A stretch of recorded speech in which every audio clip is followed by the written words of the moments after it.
This is one straight up. I'd like to welcome everybody here for the Payson City Council meeting for September 18th, 2024. And as I stated, I believe it's 6 o'clock. We'll start this meeting with prayer from Council. Our dear, kind, loving Heavenly Father, Father, as we approach Thee in prayer this beautiful evening, we're thankful for the chance we have to gather as residents and elected officials to help guide this city. We love Payson. We love our state and our country which we live in. We pray that Thou will please bless us to have foresight and the pertinent information to make wise decisions this evening. So thankful for all of the many good Payson residents that do so much and serve their neighbors. Please bless us with Thy Spirit. Bless this meeting with safety tonight. And we ask for these things in the name of Thy beloved Son, Jesus Christ. Amen. Amen.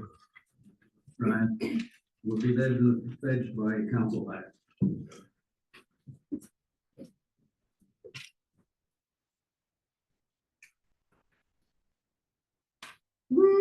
I pledge allegiance to the flag of the United States of America and to the republic for which it stands, one nation under God, indivisible, with liberty and justice for all. Thank you, Teresa. Move on to C, the consent agenda, approval of the September 4th, 2024 City Council minutes. If there's no discussion on this item, I'm ready for a motion. I'll make a motion that we approve the consent agenda. I second.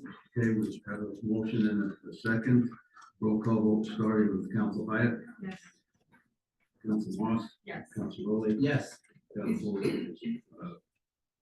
Yeah. Motion carries. Thank you. All in favor, say aye. Aye. Okay, good, sorry. Well, I see we don't have Council Christensen here. I'm not heard anything, but Brooks would like to excuse. Oh, Heritage. Okay, wonderful. Okay, moving on to D petitions, Chamber Business, Employee or Community Service Awards. Jim, are you here? Oh, no, it's Diane. It's me. Okay, Diane. Thank you. This is always the really enjoyable thing to do is present awards from the chamber. And this month we are presenting the Business of the Month in Payson to Wayman and Deborah Campbell. So if you want to come up, if you're here, I'm going to read this a little bit about them. So we started deciding who was going to win this award now by putting it out on the community websites and letting the community vote. And they got a lot of votes. So obviously, people really like to go there. They've been in business since May of 2022. They're just on Utah Avenue, just west of 100 West, and they make a lot of yummy sandwiches. Whether you're craving a classic Philly cheesesteak or something unique like the Aloha sandwich with pineapple, aioli, or the Queen of Italy, there's something for everyone, and they have great desserts like homemade chocolate cake and carrot cake. So the locals said they have the best sandwiches, nicest people, great service, and fine business. Sandwich Queen is amazing. They're always so sweet and make the best sandwiches. Sandwich Queen, the owners are so kind and amazing, and they're yummy and accommodating. So great business in the community, and we're happy to present the award to them tonight. We'll get it. Do you want to come up?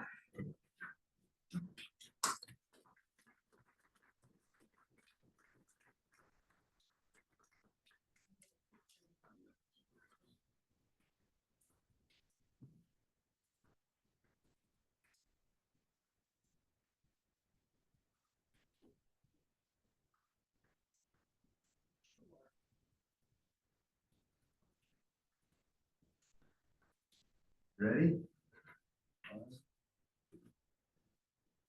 Thanks. Congratulations.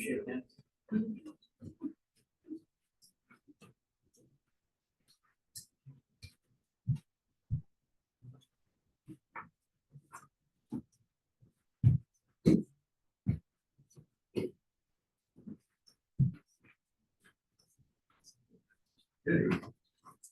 Moving on to number 2, public forum. Would like to go ahead and open the public forum. It's just a very few rules. Anyone can speak. Please be cognizant of your time and let us know who you are as you come up and talk to us. If anyone would like to take advantage of that. One up.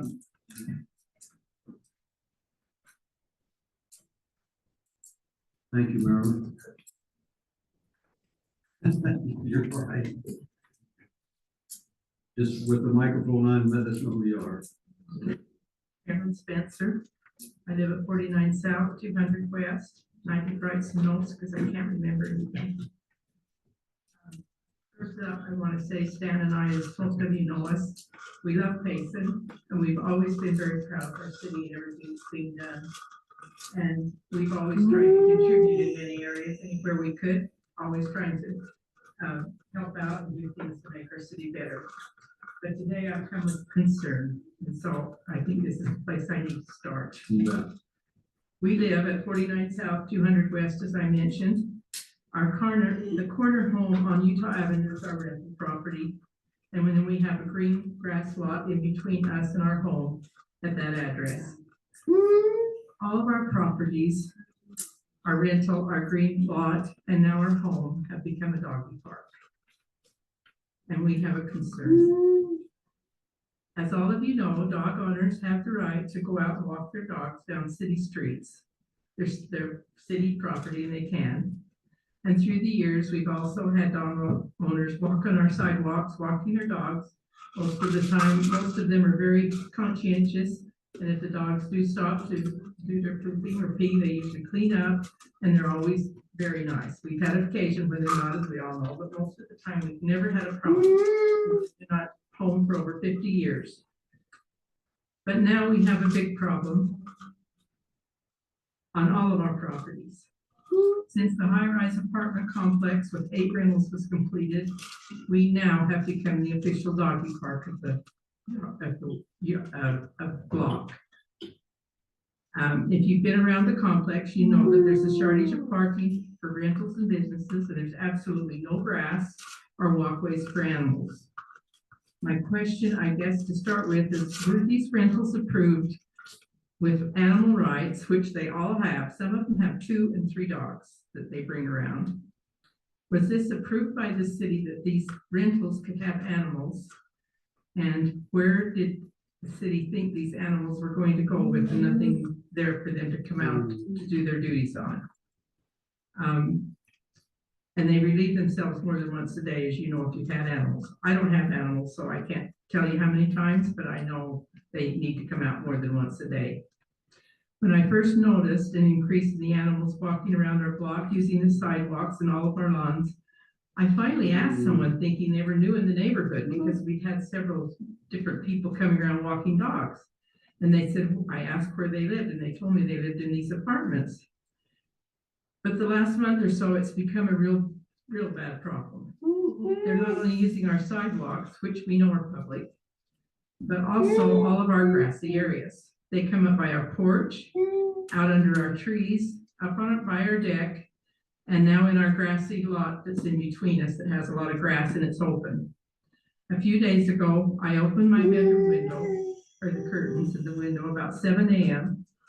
And there was a lady from the apartments out there with her doggies, and they were having a wonderful time out running around. And I'm about this far away from her, opening my bedroom window in the morning at 7 o'clock. And she's out on our lawns, you know, exercising her dogs and letting them run around. Now, I do admit that most of these dogs are on leashes, but the dogs lead the owners, and then the owners follow the leashes where the dogs run to. And yes, some carry doggy bags, and some are good to clean up after. But our lawns and property are being destroyed with dog poop that, even though it's been cleaned up, you know what, it leaves a smell and a stain. And the peeing also leaves your grass being ruined all the time. It still stinks, and it ruins the grass, and it attracts other dogs and animals to come to those places, because now it's becoming so common.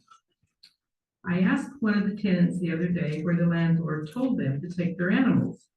And his reply was, well, he said it was pretty much okay to take them anywhere around the block as long as we cleaned up after them, as long as we cleaned up the dog food.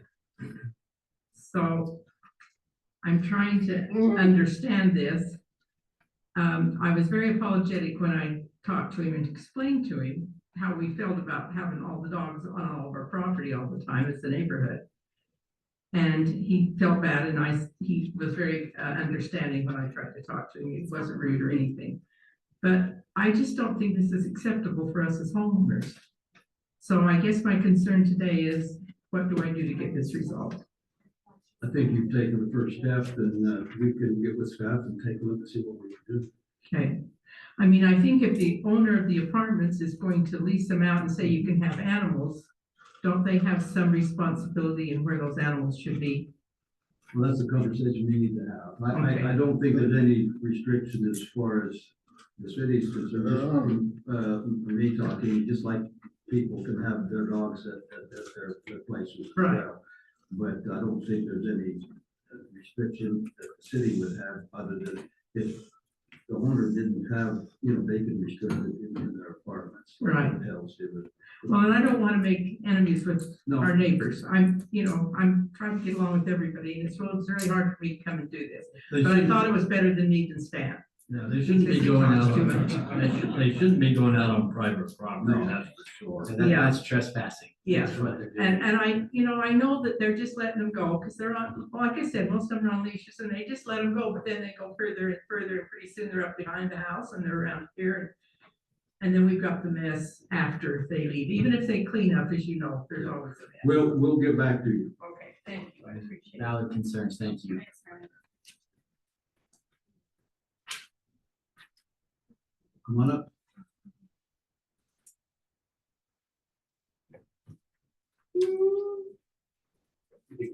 My name is Larry Myler. I am the developer of the new golf community in Salem, Three Bridges. Whenever we come into a community, we like to talk to surrounding communities and just introduce ourselves and make sure that as there are problems, traffic or trucks or whatever, I just want to come and say hello, try to be good neighbors. And we are right now starting to clear for roads and fairways. And there's a lot of dirt movement to try to, keep the dust down and whatnot for the people. Golf, their golf course. It's a great community. And dinner tonight at New Ranchito, and I'm not sure why the one here is so much better tasting. But it is. Anyway. Hope to be good neighbors, and if you have any questions, I'm happy to answer them. I did bring a little bit of information, if that would be helpful. Maybe here. And if you don't mind, I'll just sit around and listen to some of the goings on here tonight. Is that okay? Thank you. Excellent. Thanks, Larry.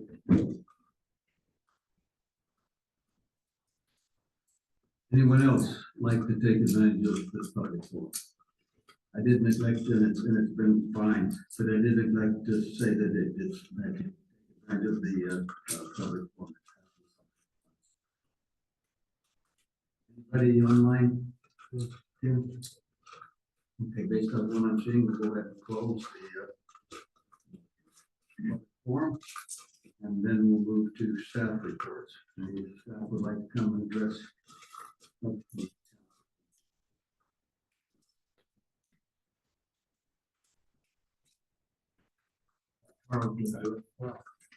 Nobody else is scared. Just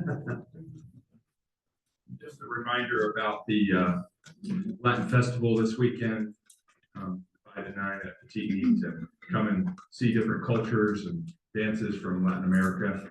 So we're happy to have that going on at the TE. And on our social media, you can see the flyer and things like that.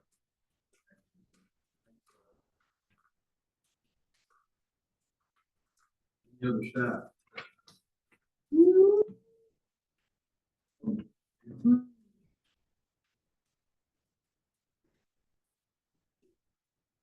Mayor and City Council, we will be sending information out through email, but wanted to let, especially with so many here tonight.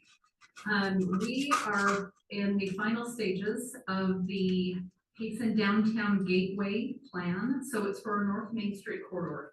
So from Interstate 15 down Main Street to the light. So they're at the entrance of historic Main Street.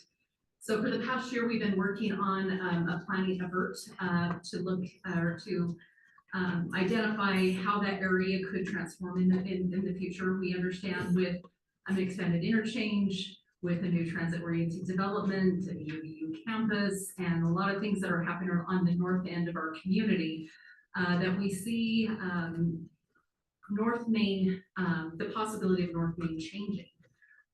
Whether that is good or bad, that's something that we're analyzing. What is great about North Main Street? What could change? What elements could be integrated into Main Street as we start to see some changes along that corridor. So we are going to have a final open house for that planning effort, and it is on October 3rd. That is a Thursday. It is from 5:30 p.m. to 7 o'clock p.m. It is open house style, so we want to extend the invitation to the mayor and the city council, to our planning commission, to the public. We want you to come and learn a little bit more about that North Main Street corridor. We know that there's a lot of challenges there. There's residential, there's commercial, there's a lot of traffic. There's limitation in pedestrian crossings. And so we've had a team of consultants that have helped us identify some of the concerns and identify some solutions.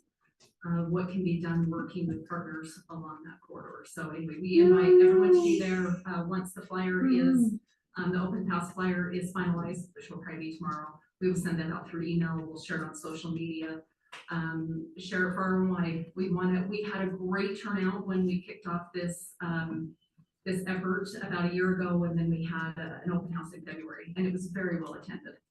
And so we're hoping that those that participated in the beginning and shared their thoughts will follow this all the way through and come and look and see what the findings of this plan are, and see how we've incorporated a lot of the comments that we're receiving.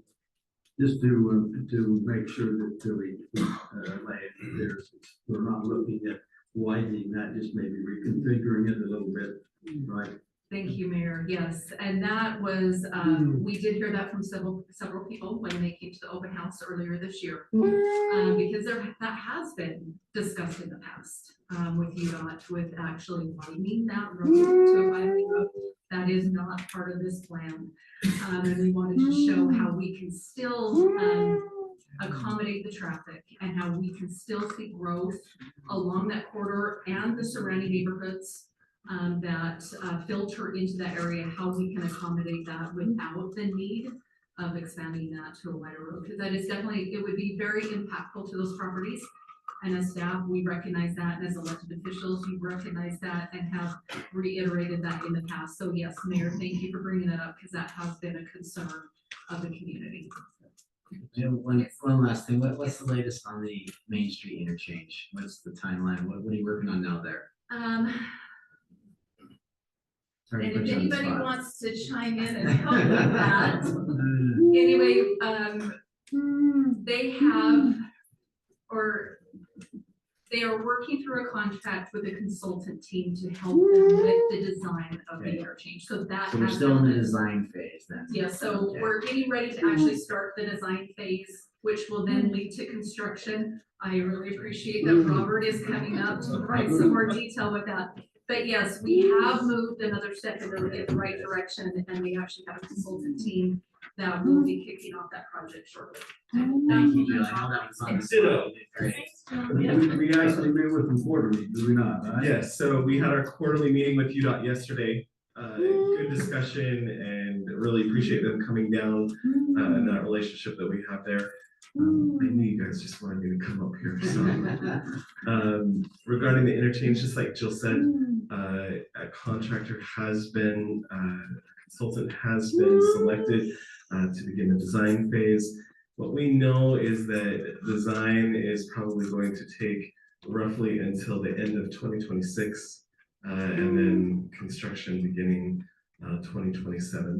That's the anticipated schedule as far as we know. There's a lot to work through. There's a lot of design to do, and this is just phase one. So everything from the interchange east to Highway 198. So all the other details are going to have to be worked out in future phases, but that's where we're at. Thank you. Thank you, Jill. Thank you, Robert.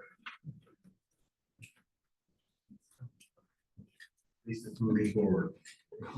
The only thing just to put on your calendar, it's a little ways out, October 16th, we are gonna have a ribbon cutting for the downtown Main Street, Utah Avenue, and have a block party. So we've got some students from the Advanced Learning Center that are helping designing some invitations and things like that. So we talked to the library, we're incorporating several people, but it's a council meeting night. We're trying to put things on the other night so that we can just spend time with council and go down there and enjoy a couple hours there. So just put it on your calendar. You'll get more detail later. Are we gonna shut down the traffic during that? Yeah, we'll probably have a tiny parade. It's not a big one, but we'll have a little parade. And we'll have a lot of activities and inviting a lot of people to come and that help get some funding for that. So hopefully it'll be a good event. I think we're going to involve not only the Main Street businesses, but we'll expand that to some of the businesses just off of Main Street. Yeah, as well. yeah. Thanks.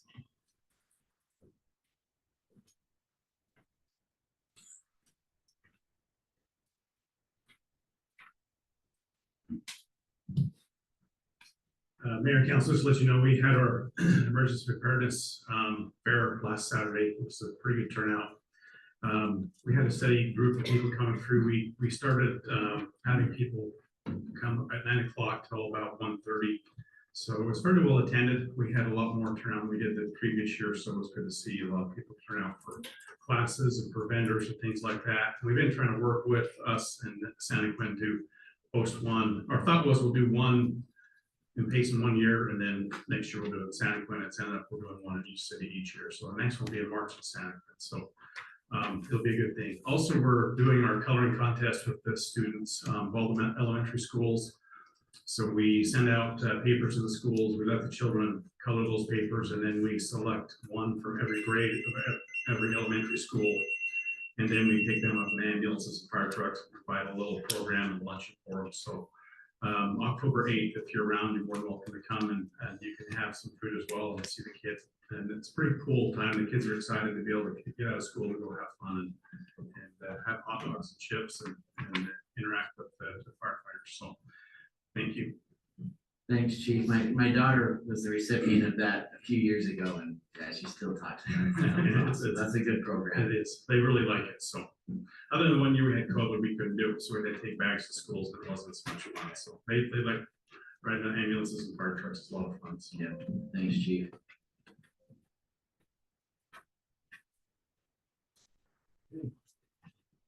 Any other staff members? Andy, we'll go ahead and move on to you do it. I just have a couple of things. One is, we have a site visit for a business come look at Payson on Monday. It's a pharmaceutical company, so that goes well. And then we also have another site visit in October for another company. This is kind of exciting. They're, I think, out of France, and they're looking all over the country, but they're looking at 3 places in Utah. And we're one of those, but they make hydrogen, but they take the waste from the landfill and from our sewer treatment plant, and they make hydrogen out of it. But the nice thing about it, at least for the landfill, is the time they get done with it, it's only like 20% left of what our landfill did. So our landfill lasts a lot longer. We can bring other stuff in from other cities. Anyway, so we hope that goes well, but that's in October.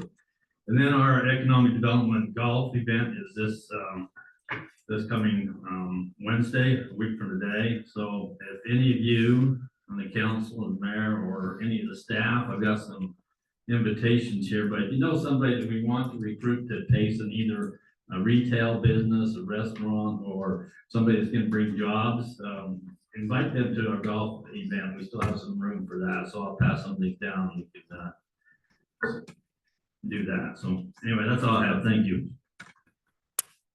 Thank you, Mayor. I don't have much, and I just want to say thanks to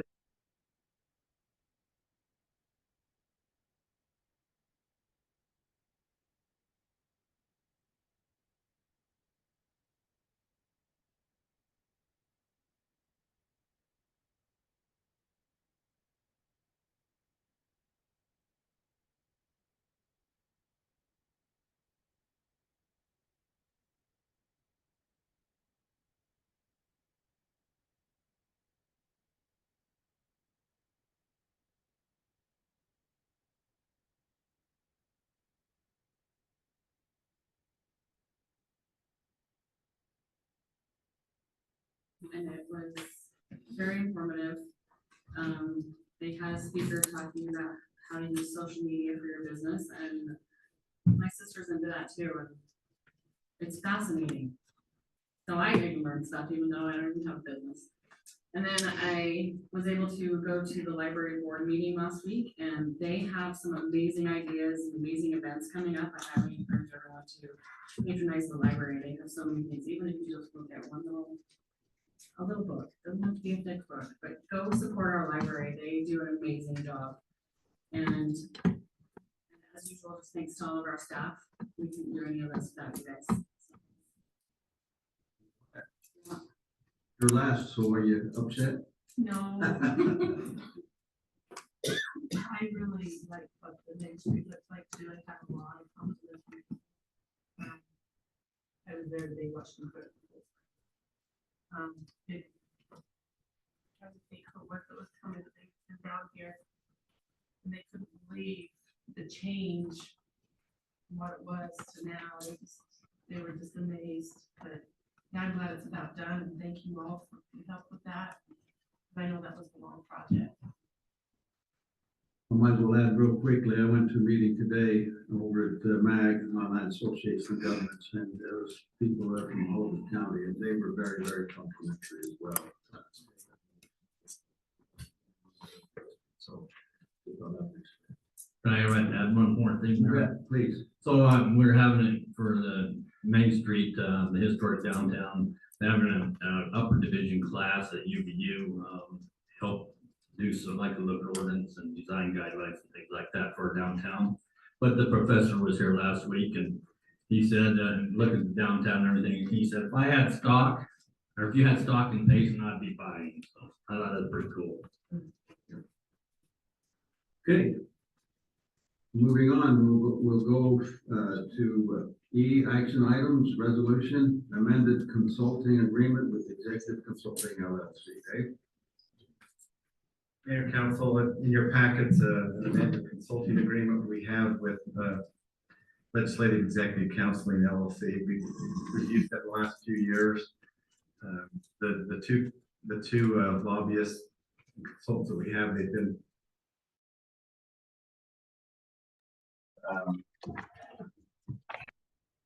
and amended this earlier in the year in February, I think, or March. He was instrumental in getting us $2 extra million to help with the downtown.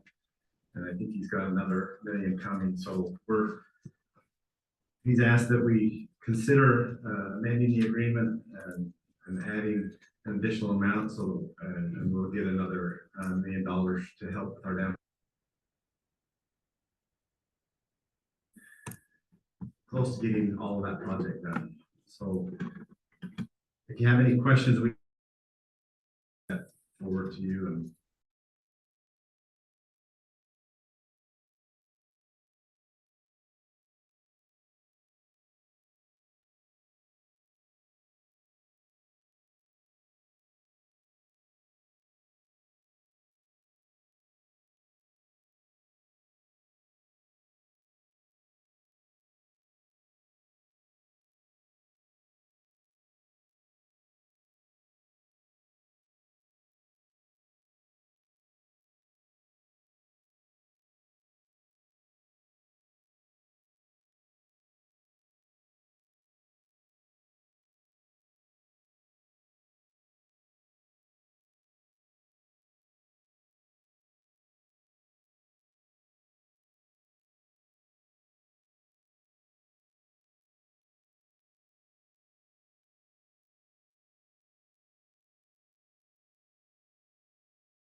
they build over by Red Ridge, are rents in that range? Those, some of those could probably qualify as moderate income housing. But it would be very, very close. Those rents are probably the range of 40% of their household income is being managed, required for rent. As part of our, let me show you this. This was all of the city's moderate income housing reports this year. And if you look over here, that totaled 2,044 pages of reporting. I'm glad I'm not on that. But we were tasked this year with counting up the number of available units, or not available units, but units that have been given some sort of zoning entitlement within our city. So the number of units currently entitled in Payson for development agreement that don't have a building permit, 965. No, that's other development. The number of units currently entitled to an overlay zone. So they might not be through the entire land use approval process, but they don't need to come to council for further approval. 1,488. And then the number of units that could be built on vacant land, just the vacant land within our city. And I promise you this one because I counted every single parcel myself. 365. So we have the ability, just the builders. So in Payson City alone, we can have 2,008. There's a lot of factors. One thing that was discussed, and I know you were maybe you wanted this, maybe you were on this meeting, Governor Kevin talked to us at the big cities and towns, talking about when he's submitting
others. And if you look over this list and there's something that jumps out at you, you know where I live. Put a lot of work to this. No, Robert. we don't, right down the hall. Yeah, I spend the majority of my time right down the hall, so. Well, when I come, he's never here. That's because I I make. quite I a put few. a tracker in your car. Okay, thank you so much. You did good. okay. Sorry, Sean Robert, I call your time. Moving on to Sean, discussion. Yeah, you wait till next month. Discussion on the power transmission line, and this is the same thing as the other two, it's just for our information right now. No, sorry. Pictures. Like, Yeah. can you look at pictures? like pictures. Big, big shares, right? Yeah. Then this is just last week's, the same. And we don't have to go through those, but this is all about. How many trips do you have? I knew someone was gonna say that, but I was like.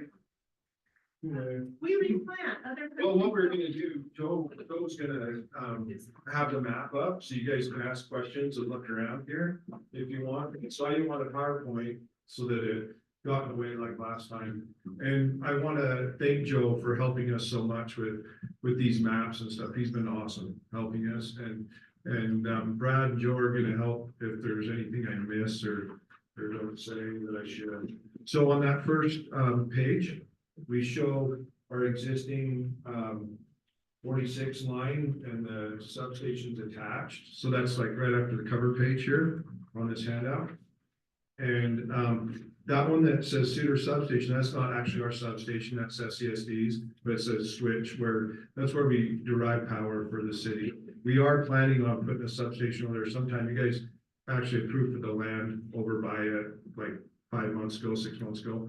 And we have that. I'll probably need to start on that fairly soon to support the Arrowhead area up there. So the next page is current constraints we have. And so this is what's bothering me. And another thing I haven't mentioned on here is time. Once we need to do something pretty quick. We're having, our loads are climbing too much in our 730 circuit, and so that's got Walmart and the Temple, that area. And we've had those problems this summer where we're surpassing the amp rating of our conductors.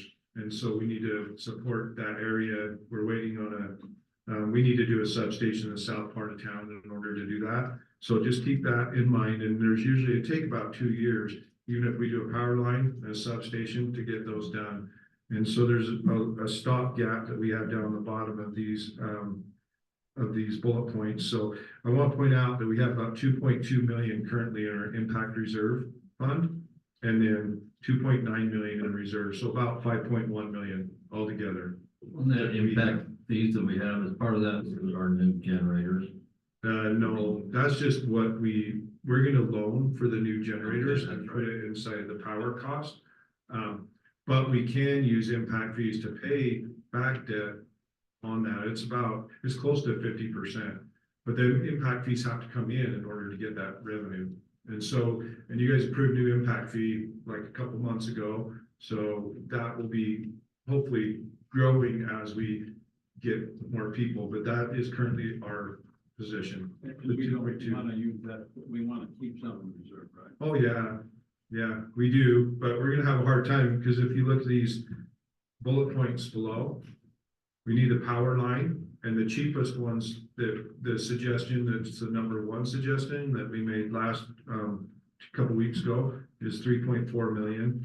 The substation, we have the transformer and the circuit breaker, but we're probably gonna need to put about 2.5 million into that to build that substation. So right there, you're 5.9 million that we need to spend. And that's not counting the substation, the Arrowhead area. As we're building houses out there, we're having a hard time supporting that. And I'm sorry you're getting all this at once. It's just the growth and what's been built. It's just where we're at right now. And then we settled a lawsuit with SCSD, and we we have about 1.3 million that we're gonna be paying out to get those customers, and that's not counting the infrastructure, that's just the settlement part to buy each customer. About, I think I wrote down 92 customers that we're gonna have to buy. And then there's 86 others that we already have paid for, but we still have to get our infrastructure to them. And then the engineering deficiencies or current deficiencies, those projects come to 1.4 million. And then we are gonna do this bottom bullet point to try and buy us a year or two without that southern substation. And so we're pulling out our operations right now to do that reconductor project. So let's see, and that's from about 1700 west on 8 south over the highway. So if we go to the next page, we have the different options that are shown on your maps from last time. And just the different pricing and the homes affected.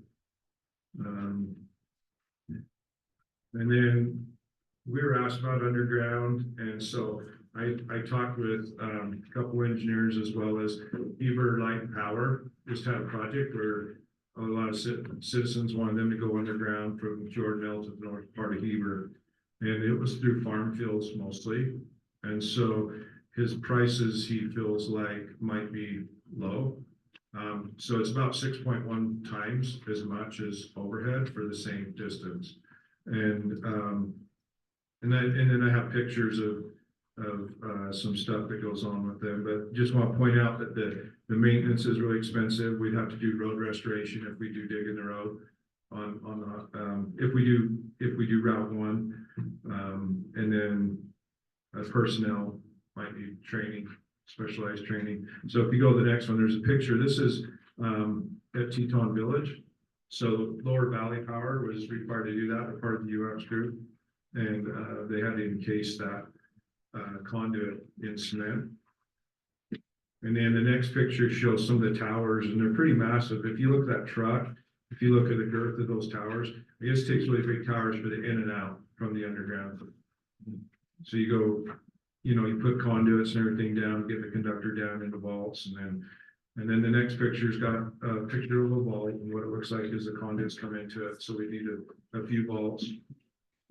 And then I just took pictures of the road of what currently is there. This is during the rainstorm. I think that was yesterday morning, Tuesday morning. So this is kind of out in front of the high school, looking south, the first one. And then the next one is down the road a little bit more. Junior high, yeah. Sorry, and seminary. I didn't go there. So it's all the schools over there.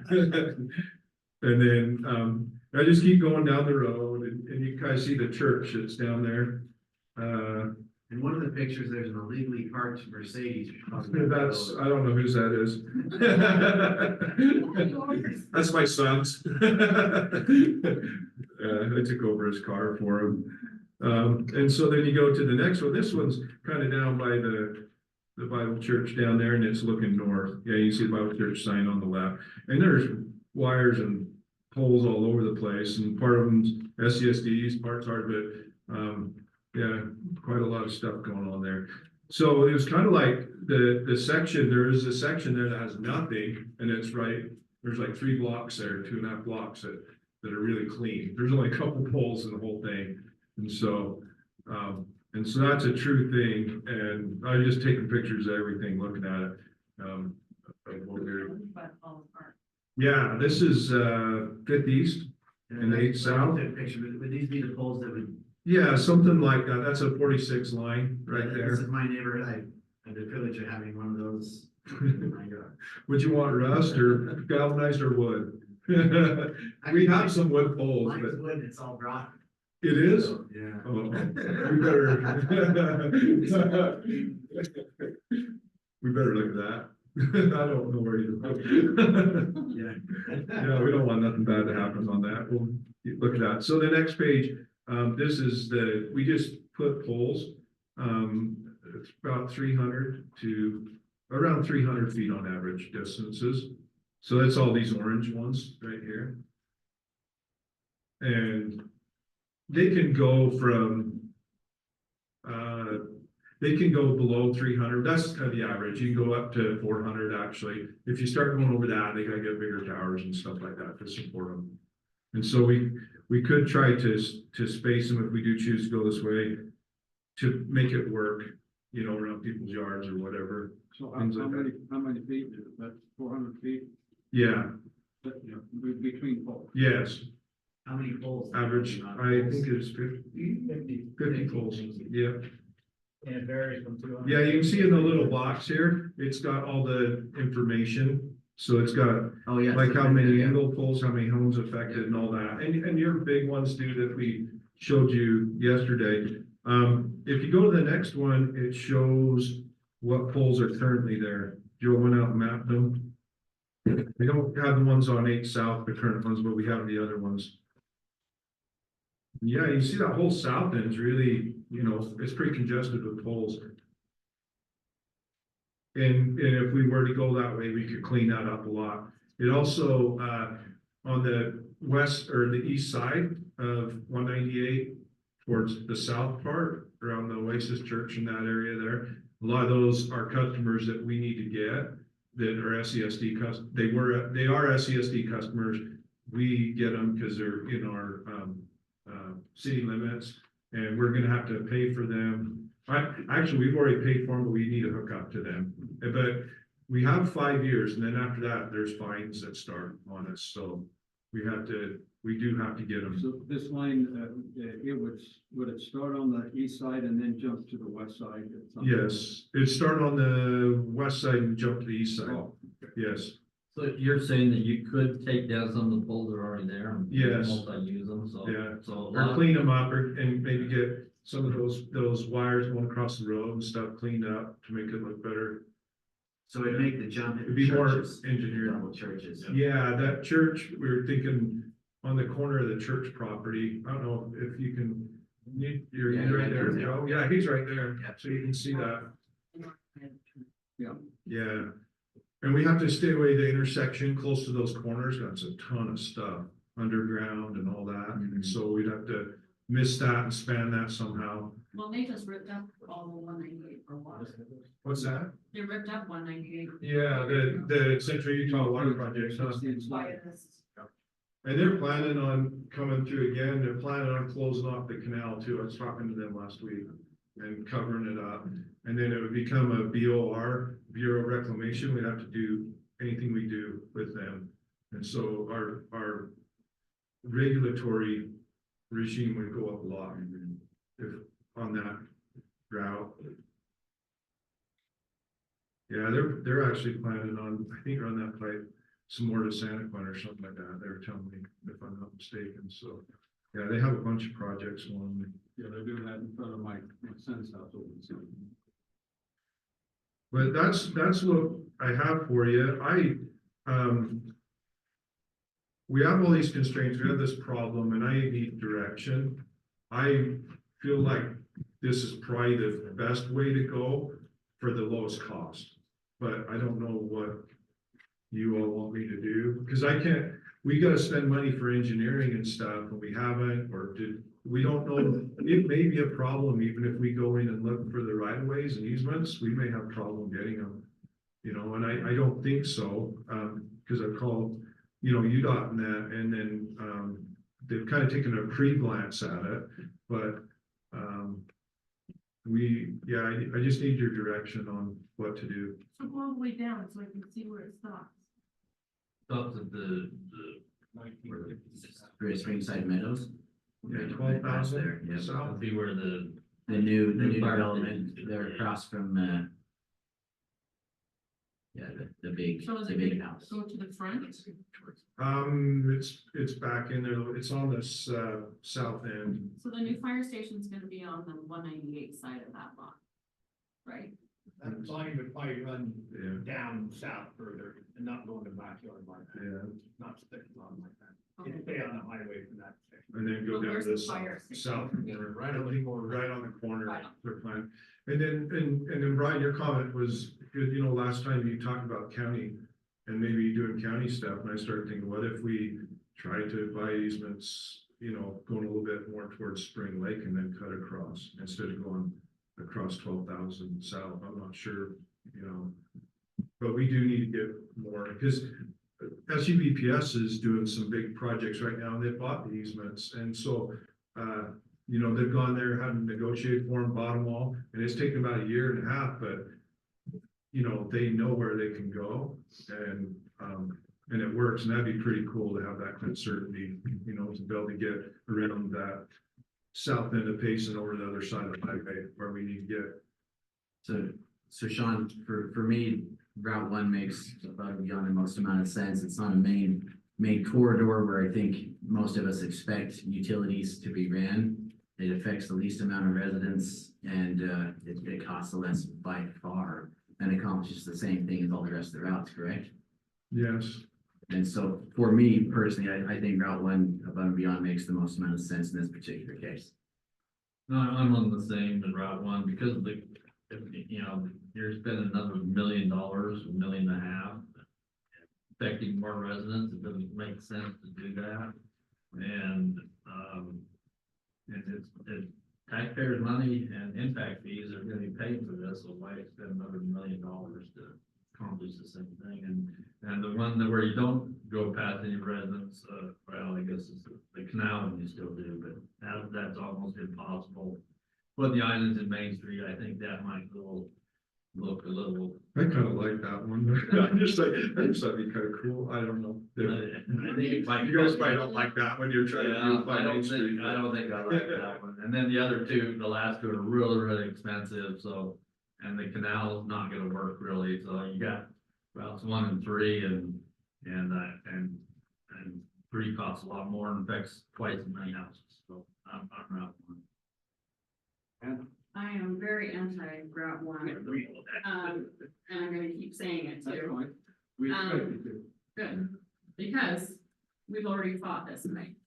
But either way, whatever route you go, you have to alert and notify all residents that it will impact, we'll have to have city councils on that. I've also got a concern about Route 1 because UDOT might want to do something else with that road by widening it. And so. Don't they have to put that in if they come and widen it? If you buy the easements, then they have to pay you Yeah, to move them. If you do it in the right of way, then you move it. What So are you we- don't owning the easement's better than Yeah. using a right of way is what I'm saying. It's more powerful. But we'd have to buy in these other ones that would add cost, which is fine if you want to do that. The easements are actually nicer because then no one can touch it, So they but I don't know how we would get all those. They would, but we'd have to move the. The poles, which would cost money down the Yeah, road. it could, yes. That would cost us a few $1 million No, down the that road would- too. They would have to pay. They would have to pay it or the. No, if we're in the right of way, so the easement parts, all the northern part would probably be easement. The right of way would probably be that central part. We can try and get easement on the lower part, but a right of way isn't as powerful as easement. Easement, they have to pay to move it. If you don't have easement and they want the right of way to be, say they want to even widen the road, but they'll probably have to take out some houses, it looks like to me. And so they're gonna be buying them anyway. And I guess we'd probably be able to reuse the right of way, but we would have to pay to move them. But I don't know, it's pretty wide already. They'd have to take out houses and stuff, and it'd be quite a ways down the road, but it isn't, easements are better if you can get them. So that's why I was liking Brian's idea for down the road. I mean, we need to get the easements going around the south end and through the Red Bridge area and stuff like that, so that we don't have to worry about having a discussion like this, where we're wondering about the future. So my attitude on anything, cars, houses, anything. I like to price things out. And I rarely go for the cheapest and I never go for the most expensive. The cheapest usually isn't always the best option, and I'm not saying that because I live along 198. I'm saying that as a consumer and as Yeah, somebody that does finances in my family. I try to be the wisest. I like the Main Street one because it doesn't impact any homeowners. And I think that's the best way to go because we're not, for lack of a better word, betraying our residents and being inconsiderate of them. And Main Street's Main Street anyway. There's not one section of Main Street that's consistent with any of the others, all the way down. So, and it's less than $1 million more. So it's medium-ish. No, it's the next one. After Route 1, cost-wise, is the second one. I think it'd be wiser. I don't think it'd be a quick fix like 198 is. So that's my outlook. Lisa? But we can't have islands on Main Street. There's a little bit of an island anyway. How wide would the islands need to be? I don't know, I haven't researched that part, it was just an idea, and I mean, there's islands there right now in that one corner. Yeah, there Up are. to by the house where there's trees and stuff, but I guess what I was thinking about, we'd have to have engineers look at this and stuff, cause it's just an idea, but I mean, sometimes they have these tall cement ones that are shaped and have it, cause the pole has to be protected. You know, So you from could car never stuff, break is it, I think it's like 30 No, miles per hour, 35. Where would the Main Street one start? I think it's down by the high school. 800 south. Yeah, and then it would just go down, it's really wide, it's like 5-lane wide almost, and then there's that turning lane in the middle. It's not Goes all the way up. it's not that wide where the islands are. There's already islands not in there. Yeah, there's already Yeah, islands. I just drove it Tuesday, I mean, I just, water line down to 14. Yeah, that was also. That goes from 800 all the way to 1400. And that's in the middle. It goes back and forth. I wanna hear again, years after the residents on 198 express their opinions. I wanna hear what the residents would say anyway before. Cause if they see this plan and they're like, you know what, this is doable. This is okay. Then I'll change my mind. yeah. I kind of am wondering though, I mean, we may get to a point, and this will be up to you guys, we may get to a point where no one wants a power line, but we have to provide power down there, and the outage that happens in the summer, it'll be in July or August when we're hitting our peaks, and it could last a while, and so I just want to warn you that can happen. And we need to make a decision. Yeah, But that, not a fast decision. We need to be Yeah, wise. it's a fast decision, But- but I wish that the previous city council would have made a decision on this, but they did not. yeah, and I don't want to say anything about anyone or anything before I'm just facing what I got now. Yeah, So I just think it's on us. We can't take this. No, we can't can't. do that. Yeah. No, but we still can be wise. We don't need to do a knee-jerk reaction. Sarah, did you have a comment? May I make a comment? It's a work session, I think it'd be Is appropriate. this Spring Lake? Come on up in front subdivision- if you would. Oh, thank you. Right here. You take my spot, I'd like that. So is this Spring Lake subdivision pretty much set in stone? That's gonna be the location of it, or only if we go with Route 1? We just need somewhere down there that's close where we own. So I have, That's where that's pretty much her backyard. Okay, that's pretty much her backyard, and when I visited her house, the most striking thing about it is you couldn't see any power lines in her neighborhood. It was the most beautiful thing. That was honestly the thing I remember most about her neighborhood, so I just feel sad for her if you're about to put a substation Where in did she your put backyard. that? Literally, that's her backyard. Her Which house is one of the ones on the right, maybe the third one down or something. Yeah. Yeah. Right there. Plan on being by the road. Yeah, darn it, that's. Okay. This year, I think we can. Okay. Yeah. Well, I just wanted to speak up for her, because I don't think she'd like that, but. All cement wall around it, that was, you know, that ornamental. And that's the problem, everybody won't like what. Yes, this neighborhood in particular though is so nice. Yeah, Anyway, they're all thank you. underground and they will stay underground, but the transmission to get there, we won't. There'll be out of power, so like all these houses that are getting built up there, we just can't. Can't So maybe support. we just can't let. They're building houses up go there so right we now. have electricity. That's Oh, I'm sorry. Moratorium on building. Yeah, we can't let the bill because we don't have any electricity. How long will it take to build this? It'll be a couple of years, because the materials right now, we're electrifying America and all these things are going on, and so the lead times are pretty long. I mean, a lot of the stuff's 80 weeks, transformers, poles, stuff like that, and so yeah, we're at a point that it's gonna be nip and tuck even to accomplish. We're limiting out on our substations and that, so, So the time we do engineering and what they're talking about, so we gotta move, you know, not make a bad choice, but we gotta move. yeah, I mean, We have a lot to do first. Some of the engineering has been done. yeah, really, Some material. It's online by June of 2026. But we still have to have the city council meetings with public input and stuff too. Well, legally, you don't have to, but if you wanna have it publicly, we just need to, I don't know if you have to say, we don't wanna rush into this, but to start getting easements, we kinda need to know which area you're gonna go to, because we gotta start buying them. I feel like the data you provided, we're not rushing into this. This is robust data you guys have given us. And the council surely can have a public hearing if you want, But it has to go in. of course, you have to have a public meeting, and Yeah. we put on a resolution, let you consider it where you wanna go. We just want you guys to make a decision, because it's gonna take some time to get the engineering done and finished and.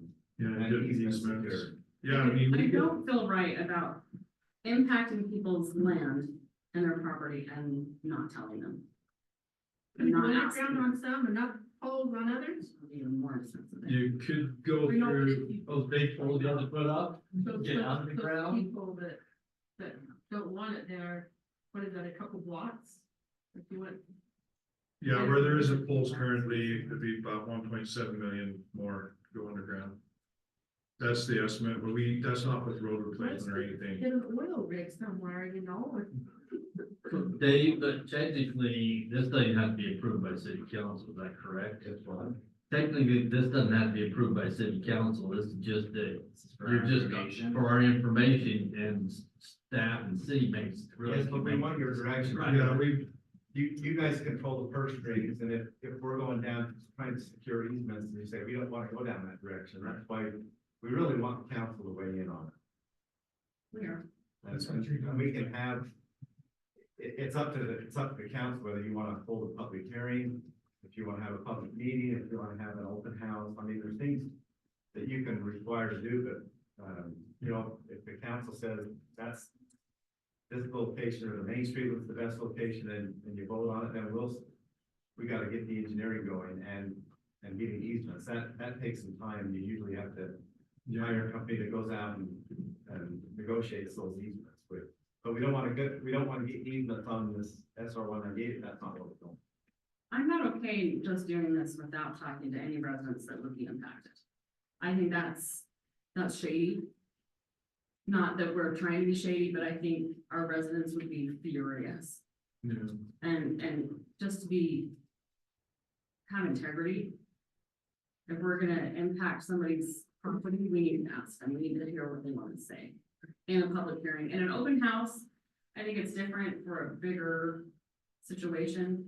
And it's not as personable, we can't hear them one-on-one, we're not all talking to every single person. I think a public hearing would be best, so they can come up to the mic one at a time and let us know how they feel.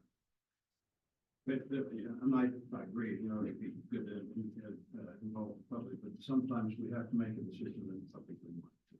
I understand that. But this is a major decision and this would be impacting somebody's property. But then we've got 25,000 people in the city that need to be concerned with as well. But it's a very weighty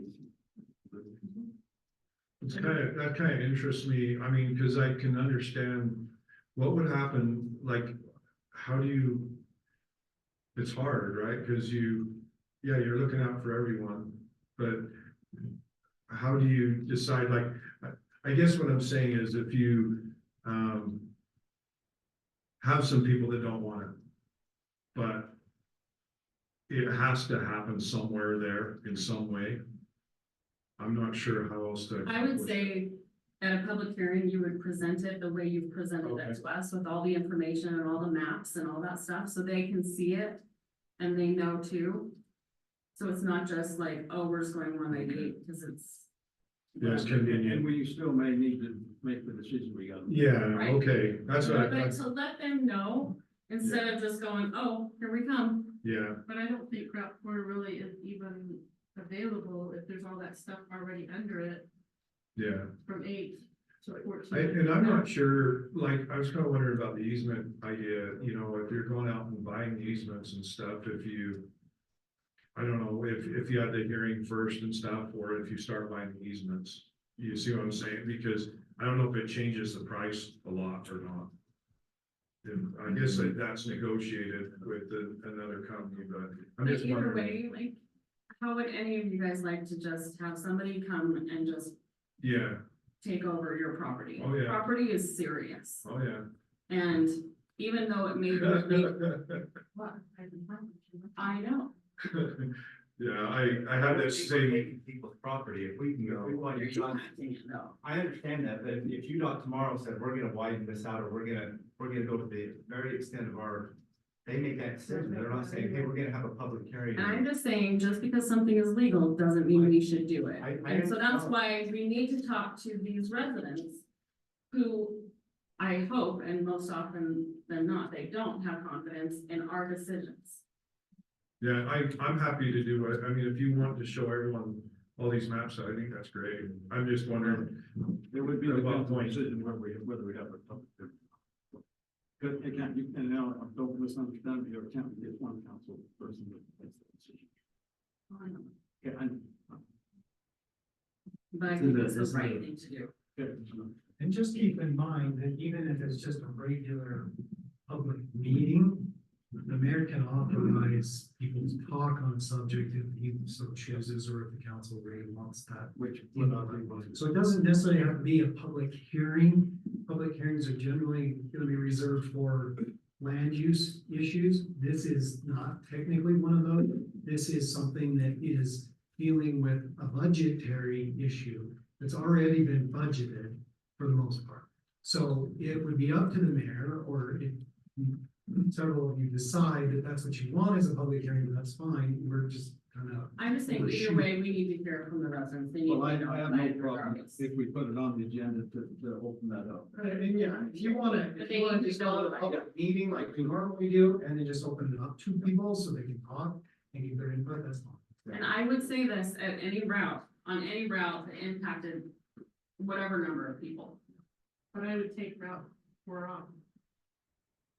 Because Which we have too much underneath there. Okay, So what all do we So have the route underneath going there? down Main Street doesn't have the cost included in moving the current utilities that it's going to affect. The sewer line currently goes right down the middle of Main Street. No, we don't know, we didn't know that well.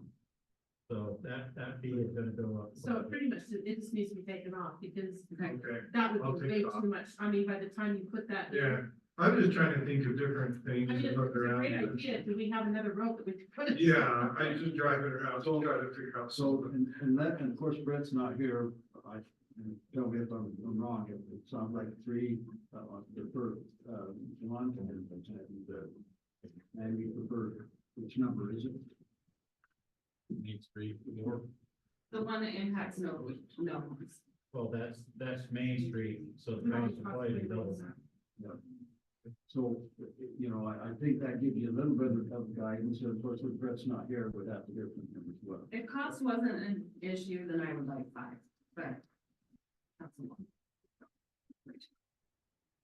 So maybe we could do this is, I think, if what I see that we present Route 1 as our first choice and have another work session, invite the people along that route and as a work session. Be very approachable on how people talk.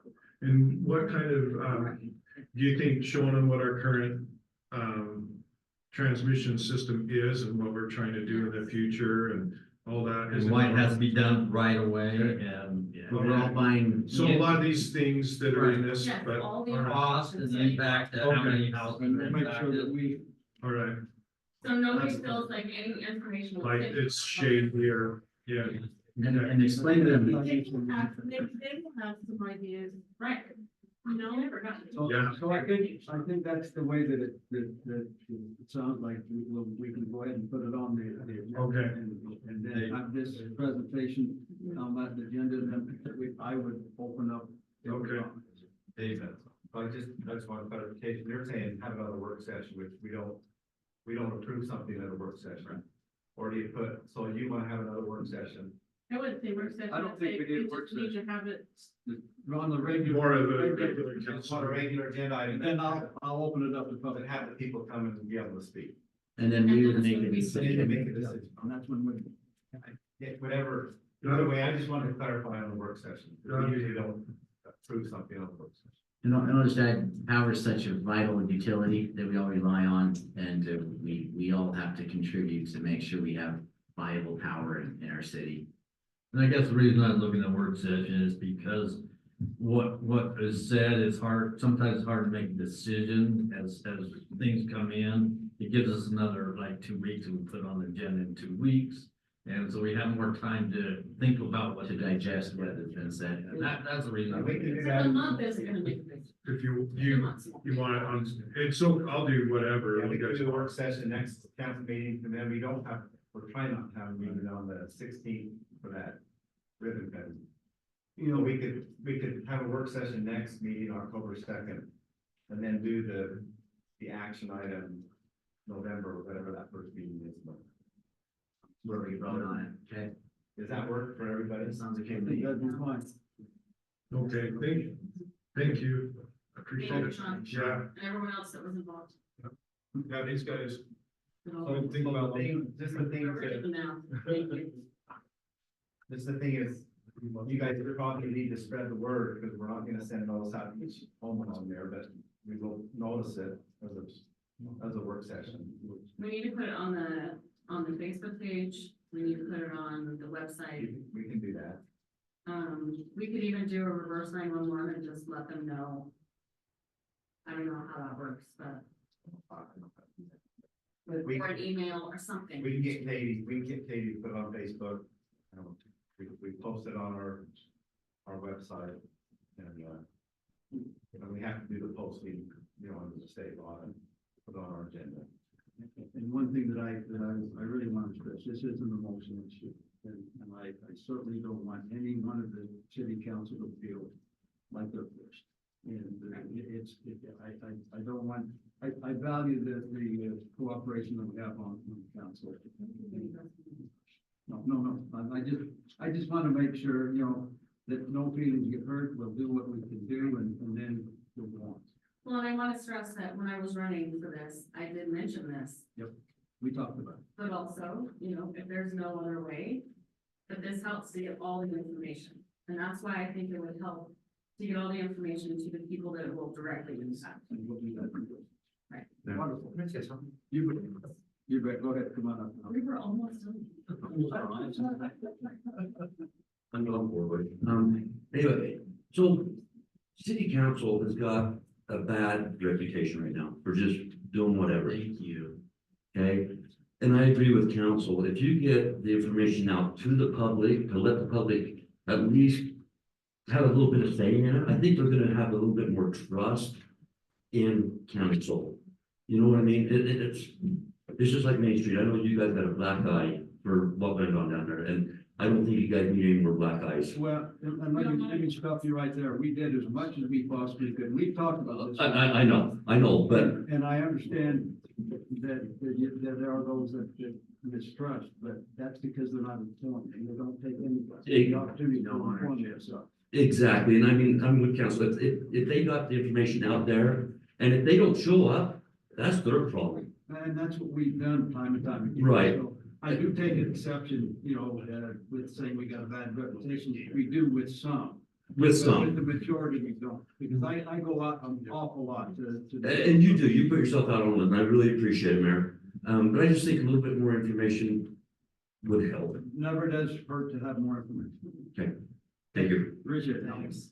So if you're gonna leave that one on there, you need to put what the cost is to move the sewer. I mean, I'm sure it's several $1 million. We're just talking, we're gonna take Main Street off. That's probably the best thing to do, because I just don't think it'd be feasible. That would be just a mess. That'd be millions and millions of dollars. Okay. And you probably ought to take the canal one off too, and from my opinion, because the time frame just doesn't work. Too much red tape regulations of different. Or leave it on and say that. Right, Yeah. leave it on and say. Leave it on and say that, so Which they is know. your recommendation, that would be a nice. Okay, sounds good. Okay, appreciate a good conversation. I'm open for a motion to adjourn. So moved. Second, you got a second? I'll second it. Okay, all in favor, say aye. Aye.